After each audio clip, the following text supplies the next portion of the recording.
Happy New Year. My name is Jordan Cassidy. Welcome to my channel, where I like to talk about video games and other things if I think about it, but mostly video games. I've been talking about video games most of my life. I went to school for a while, did that, video games school. Then I stopped. I still like to talk about video games, so that's what we're doing here today. I, unlike everybody else on the planet, did not get my best games of the list together in time. Mostly, honestly, because even though I played a lot of video games in 2024, I finished like 2 of them, so I didn't really feel in a position to make that kind of list. So instead, I took a look at all the games that are coming out in 2025 and put together a list of 9 here that I think look pretty interesting. I'm going to share them with you, talk to you about it. Yeah, that's pretty much the whole video. So all 9 of these games have something interesting to contribute, and I'm hopeful that they turn out fun, good, worth your time. I feel pretty confident about these ones. So with no further ado, let's get into it. So the first video game I want to talk about today that's coming out this year is Clair Obscur: Expedition 33. This game debuted its trailer last year during, I can't remember which show. It might have been the Xbox show. Regardless, it's a really interesting looking game. It's a JRPG style turn-based role-playing game. It's set in a kind of fantasy setting, but not like a medieval fantasy. It looks more like they're calling it the Belle Epoque, or Belle Epoque, Epic. Basically, it's a period of time pre-World War I, influenced by sort of like French visual and artistic culture. So it looks very like Art Deco. It's very flashy. It's got a little bit of like some like Clockwork Punk vibes to it. It's developed by this group called Sandfall Interactive, which is the new studio. This is their first big release, but they have a lot of developers coming over from Ubisoft. So there's a lot of really good talent and experience on that team, and it's interesting to see them kind of put those talents to a new IP, a really new kind of visual style, a new set of environments to explore, and the narrative setup on it looks pretty interesting too. You and your party are part of an expedition to take down what appears to be the game's antagonist, called the Paintress, who is an artist that has some kind of magical witchy power, whereby she can write a number down, and then everyone that is the age that that number is dies on like the whole planet. They haven't really disclosed a whole lot more setup, or at least I haven't seen a whole lot more narrative setup than that, but in and of itself, it's pretty interesting. I like the idea of like going on an adventure with a very specific goal in mind, and knowing that other people have gone out on that adventure to attempt the exact same thing and failed. A lot of the trailer footage shows like previous failed expeditions that you encounter on your trip, which I think is really interesting. There also seems to be like a lot of characterization and interplay between the party members that looks pretty good, kind of melancholic. Yeah, I think it looks super interesting. And then besides all that, the gameplay is turn-based, like I said, in that kind of like JRPG style. The developers have been really open about their influences being Final Fantasy 8, 9, and 10, the Persona games, which you can see in the kind of like visual flair that all their menus have. What I like about the turn-based combat that they've shown so far is that it's really, really dynamic. There's a lot of like quick time events. There seems to be some kind of counter system where you can do something while you're getting attacked to counterattack the enemy that you're up against. I really love when developers try to do a little bit more with that turn-based system to get it a little bit more active, but still stick to the turn-based, right? Instead of that kind of like pseudo real-time stuff that the more recent Final Fantasy games have been into, which is fine. I don't hate that, but I like to see more innovation in this space. All in all, I think this just looks like a really exciting and interesting package that I'm looking forward to trying out. It should be coming out sometime this year. There's no firm date on this, but that is Clair Obscur: Expedition 33. Speaking of games with a really strong sense of place, my next game on my list is not from a new studio, nor is it from a new franchise. It's Capcom's Monster Hunter Wilds. I think if you're already a Monster Hunter fan, you've already got the date on this calendar circled. We don't get a ton of Monster Hunter games. The last Monster Hunter game, Rise, was sort of I don't want to say like an in-between title. It was a full title, but it was very much targeting just handheld sort of play on the Switch. And so the last real kind of like heavy duty AAA big Monster Hunter game we got was Monster Hunter Worlds, which was quite a long time ago. That was my first Monster Hunter game, and I absolutely loved it. I loved how immersive it felt.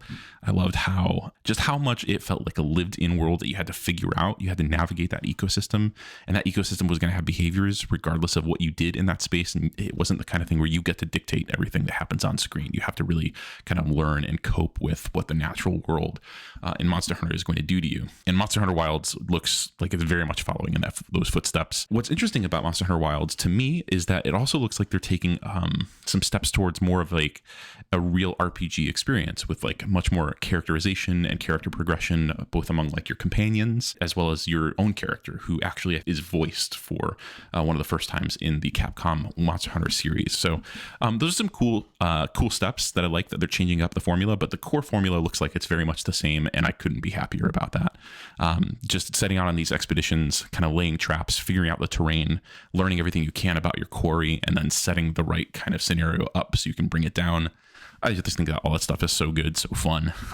And I also just really love the way Monster Hunter just demands that you pay attention. And Monster Hunter Wilds, in terms of its graphical presentation, in terms of the animations that they're using, in terms of the way the kind of different locations fit together, it looks like that attention is going to be really well rewarded. So Monster Hunter Wilds, as far as I'm concerned, can't come fast enough. In addition to just like the kind of prospect of getting back into the Monster Hunter formula, they made some interesting changes to the gameplay loop that I think is going to really improve the experience too. For one, you can actually bring 2 weapons out on the expedition with you, out on the hunt with you. That's going to change things drastically. You used to have to be able to plan your entire hunt around one weapon, and kind of like you wouldn't be able to switch it up until you went back. And that meant that if something else came up, like a different monster that you were interested in, kind of like crossed your path, or if you were just trying to adapt to a scenario you hadn't anticipated, it could be pretty tough. But having that second weapon be able to come along with you will open up a lot more flexibility in terms of your strategies, which I'm looking forward to. They aren't adding any new weapons, but they are overhauling all the weapons move sets. And there's like 14 weapons with their own move sets in this. It's basically like a fighting game tucked inside of an action RPG. And so I think between the kind of added wrinkle of the tactics that bringing the second weapon along will bring, as well as a lot more environmental effects, the weather system looks like it's really heavily revamped. And then the maps themselves are just gigantic. There's just going to be so much space to roam around in these things. And I can't wait. So that's why Monster Hunter Wilds is my number 2 on this list. Changing it up a little bit here, we're going to talk about a game called Wanderstop. This is one of those games that as soon as I saw the trailer last year, I knew this was rocketing to the top of my list of games that I needed to get in my hands. It's being published by Annapurna, which had some pretty weird stuff go on last year in terms of like suddenly not existing as a game publishing arm. So we were a little worried about whether this game would actually come out, but it looks like it is still coming out. The exciting thing about it is it's developed by the guy that did The Stanley Parable and Beginner's Guide, which are 2 of my favorite video games of all time. Both of them are just so well written. They're both really interesting in and of themselves as sort of like funny, well-written comedy / like satirical adventures. But they're also just like really smart in how they engage video games as a medium. The Stanley Parable had a lot to say about what it means to play a game and what the relationship is between the player and their agency and the game's author or narrator. And then the Beginner's Guide was just such a nice meditation on the act of like creation and game development and what it means to make art. They both just handled that material so well. Wanderstop looks like a very different kind of game at first glance. It's squarely in this kind of like cozy game corner, right? Where you play a retired hero or warrior who has retired into making tea or working at a tea shop in this kind of like fantasy world. And so the colors are super bright. It's got a really nice color palette.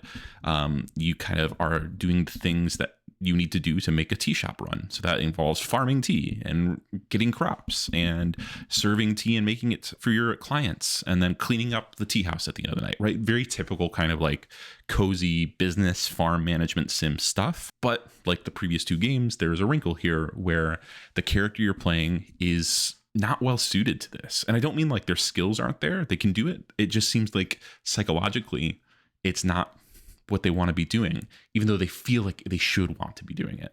And so it looks like this game is going to play a lot with themes around burnout, around what to do when the things that would normally make you feel better don't make you feel better, about like retirement, about trauma and recovering from it. It just looks like a really thoughtful experience. I trust this developer so much with this kind of material. I'm a big fan of the genre, the cozy game genre. I like farming games. I like Stardew Valley and that sort of thing. It seems like it's a game that's asking the question of like, what if Stardew Valley was not actually an effective reset for the main character of that game, right? If you remember from Stardew Valley, it's about a guy working a corporate job who like is burning out, and he sees that in like his grandfather left him a deed to this like dilapidated farm. He goes there, and the game really never interrogates that anymore. The game just assumes like, okay, well, yeah, as long as we're farming here, you're making a home here in this new small town and must be working. Like there's no interiority at all to that guy, which is great. That's totally fine. That's one of the reasons why it works so well as escapism for me when I play it. But Wanderstop looks like it wants to kind of trouble that assumption a little bit and ask some questions about the difference between, I guess, escapism and healing, which is a question I'm very, very interested in playing through. So that's Wanderstop. Highly recommend you get it on your list. Next up, we've got a game called Ghost of Yote. So this is a game that has been... I've seen it described as both a full game as well as a standalone expansion. It seems like it leans more into that full game kind of space. Of course, it is the second game in the Ghost of series, the first one being Ghost of Tsushima, which was a really wonderful sort of samurai open world action game that came out a couple years back. It kind of bridged the PS4, PS5 generation. I played quite a lot of it. I enjoyed it. I enjoyed my time with it. I like these kinds of open world games. The action in it was really focused in on sword play across multiple stances. So you would kind of use your stances to counter different enemy types, as well as these really neat cinematic duels where you would kind of in a flash cut your enemy down, or they would cut you down.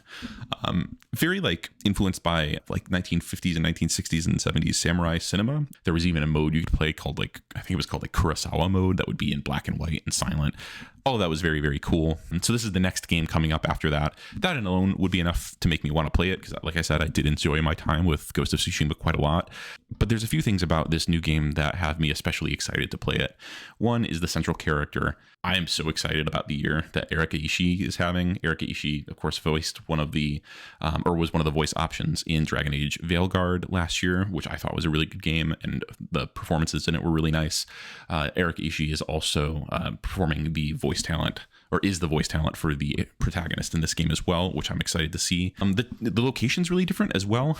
So they fast forwarded like 320 years from Ghost of Tsushima into the beginning of the Edo period, which is a really interesting period in Japanese history. And the new setting is in modern day Hokkaido, kind of around the Yote mountain region, which means it's going to be a lot colder. It means the terrain and the natural environments, which were so beautifully detailed in Ghost of Tsushima, be, I think, just as nice, right? Like, if not more impressive. Looking forward to that mountainous terrain, that volcanic terrain, as well as the snow. And then the last thing that has me like super pumped about this actually is it's going to feature, because of the time period that it's in and the location, a lot more of the Ainu people, which is the indigenous people of that region, who have all been but wiped out in contemporary Japan. There's very few Ainu folks left, and very little of their culture that is kind of like present in representations and media coming out of Japan. And so I'm really excited to see a game that kind of settles in for a while in that space, especially these open world style games where kind of stories tend to pop up very organically. I just think that's a really, for me at least, an interesting hook to a game I was already going to play. And so for those reasons, Ghost of Yote looks super interesting to me. I will play it, I'm sure, as soon as it comes out. It's coming from Sucker Punch, a really well-established studio who does fantastic work, especially in this kind of vein. So looking forward to hopping back into that world soon. So the next game on my list is called South of Midnight. So this is, we've seen bits and pieces of this game on and off over the past couple years. It's the first game to come out of Compulsion Studios since their breakthrough hit We Happy Few. We Happy Few was an interesting game, but I was not, it was not one of my favorites. It was visually really striking, but it was essentially in a survival genre, which is not one of my favorites. And the survival genre aspect of that game felt really at odds with the narrative kind of thrust of what We Happy Few was trying to do. An interesting game, but mostly to me, it was a sign of like things to come potentially from this studio that had some really clear artistic direction and vision. And so when they got acquired by Microsoft and were given a ton more assets, I was really curious what they would do with those extra resources. And so they've been cooking away for a long time now, working on this game South of Midnight, which heads in a very, very different direction. The pitch on this essentially seems to be an action-adventure game, kind of in the vein of like a Kenna and the Bridge of Spirits or the modern-day God of War games, with some like platforming elements and some, hack and slash combat of kinds. But to do that in a world that's really steeped in American Southern Gothic folklore, especially kind of like Deep South Bayou Black folklore. And that's just a set of experiences and aesthetics that I've not seen very often in video games. And I love the idea of jumping into something as fresh as that. And it certainly seems like the studio, in terms of what we've seen from them so far, have really taken a lot of time to nail that vibe. The art direction in this game is just unbelievably gorgeous. It's a really cohesive vision of what these spaces look and feel like. And it all seems really tied into this protagonist who seems to have a lot of personality. She's a person who's been caught between a lot of like banal modern day kind of normal stuff, and then discovers she has magic powers, and so gets roped into this world of legend kind of come alive. It's not necessarily like the freshest narrative premise necessarily, right? But if it's in an interesting enough setting and if enough care has been taken to make it look and sound and feel beautiful, then I'm all for it. The other thing this game has going for it is this really interesting animation style, which I think is going to be kind of divisive. For me, I'm into it right now in terms of what I've seen. I'll be curious to see how it feels to play. It, at first glance, has this kind of like almost like herky-jerky sort of like juddering appearance, but I think it's in that kind of animate on the ones and threes sort of style of animation that we see in like the Spider-Verse movies, accompanied with just like the gorgeous hand-drawn art. I think the effect is pretty stunning, to be honest.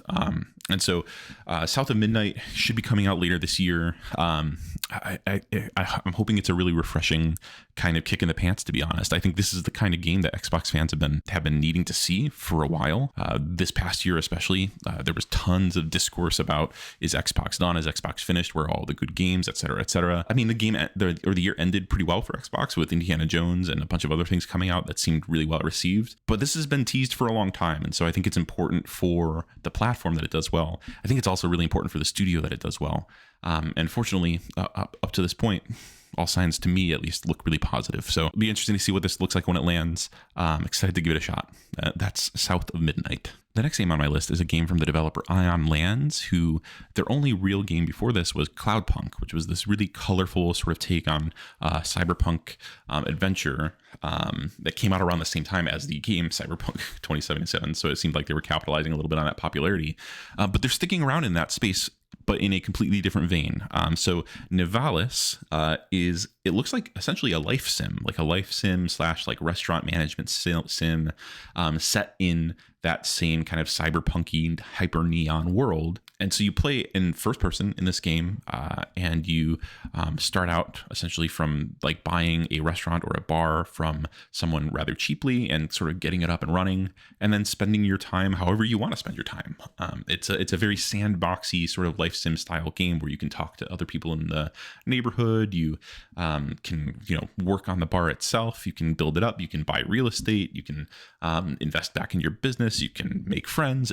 It's a really interesting pitch. I'm a fan of the life sim genre when it's done well, and I'm especially a fan of the life sim genre when it is put in a setting that's pretty unusual. And settings like this, the cyberpunk dystopian settings, tend to be hyper-violent spaces, right? That tends to be the kinds of stories that we tell in those spaces. Nothing wrong with that. I like a lot of those games too. I think it's so interesting to take that kind of space that we have so much connection to in terms of sleaze and violence and like moral degradation, and kind of swap that palette for a set of verbs that are more about investing in your community, building something up, and just having a nice time, just having a real nice cozy time. It seems like maybe kind of lo-fi vibes, right? The aesthetics of this game are gorgeous. It has this kind of like voxel art, sort of bright neon color to it that I think looks really eye-catching. And I think it'll be interesting to see how this idea of a cozy life sim space plays out in tension with that environment. I think it has like, for instance, all of these games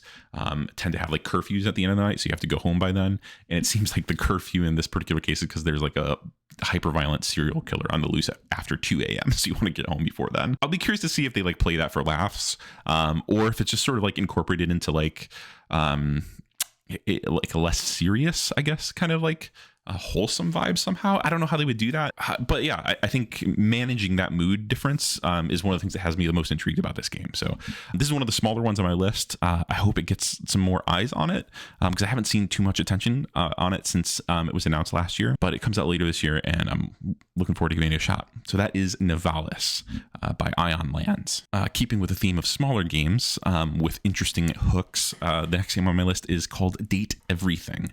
It is a dating sim. I tend to like dating sims. I think dating sims are a fun way to explore different kinds of like feelings and conversations that other games shy away from. I don't play a ton of them, but I do enjoy them when they come out. And this one, most dating sims that I have played have some sort of weird hook, right? Like a Hatoful Boyfriend a few years back, like maybe more like 10 years back, I guess at this point. Like all of your prospective mates were pigeons, right? And it just played that straight. Boyfriend Dungeon came out a couple years ago, and that was like a cross between like a Diablo sort of action RPG where you dated your weapons. They all had like personalities, and they magically turned into like hunky boys, and that was a lot of fun. This one, it's it's called Date Everything, so like do the math. Essentially, it seems like you lose your job because you got outsourced. Your job got outsourced to AI, and you go home, but you go home and you find a pair of glasses that turn every inanimate object in your house into a dateable, just a dateable hunk, just someone you can smooch and talk to and be held by.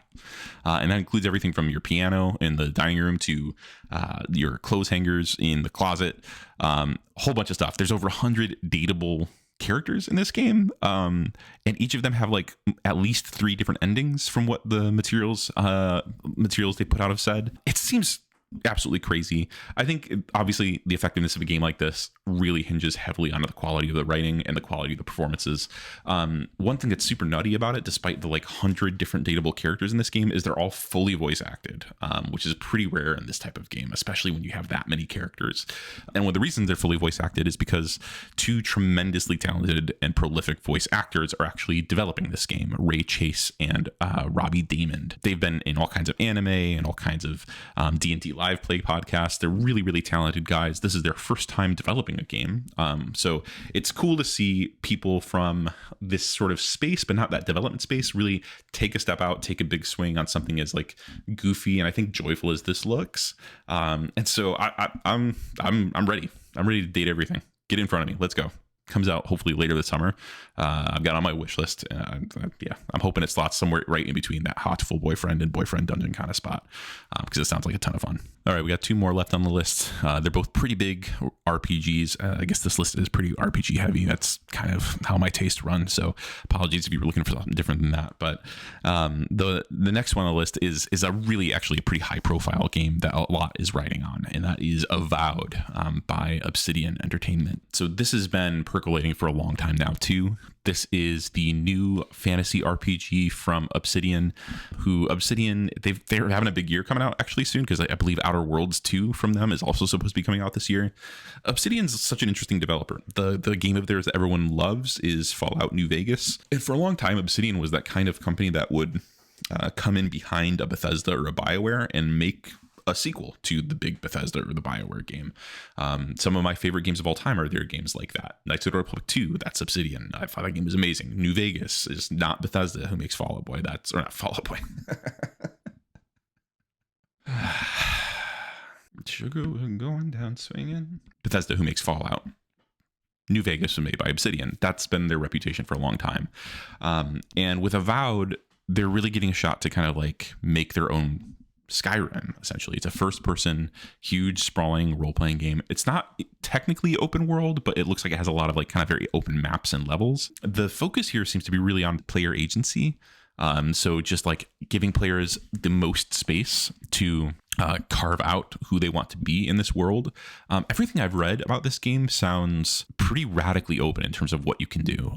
Like you can get in trouble real quick in this game if you want to.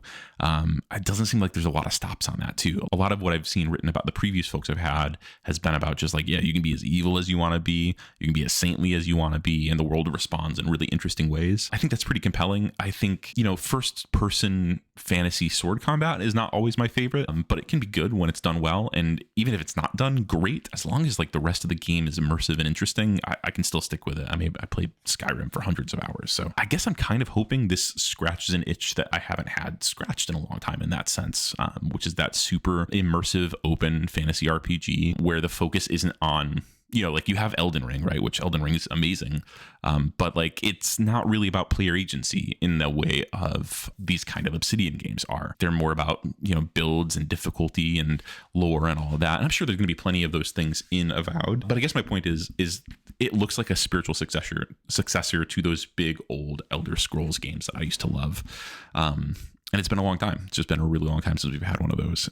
It's special that it's a new IP. I'm excited to see if the world is really compelling in and of itself.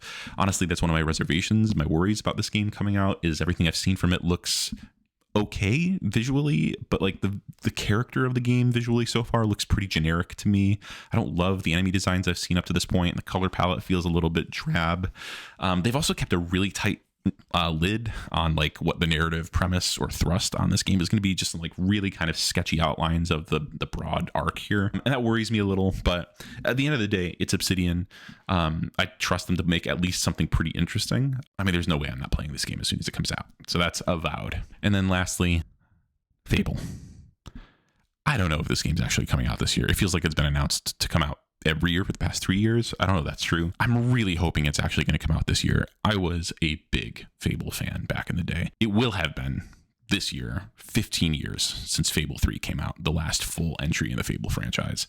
Fable has always been a franchise that promises a lot and delivers less than it promises. That's never bothered me, because what the Fable games end up being for me has always been some really good, funny, swashbuckling entertainment. I love the tone that the Fable games strike. I love the kind of dry, stupid British pratfall humor stuff that they have going on in these things all the time. And I love the kind of art style that they bring, something that's more like fairy tale, storybooky, rather than the kind of grimdark or anime aesthetics, which both of those are fine too. But there's just not a lot of that sort of storybook vibe. And it seems like they're sticking with that vibe. It seems like they're also investing a lot into the kind of like maintaining and translating that older school British dry humor into this space with the talent that they've hired on. They got people that were working on Peep Show in the voice cast, which I think is great. They hired on Richard Ayoade, which I know I'm mispronouncing, but to do a lot of like the trailer work, which is encouraging.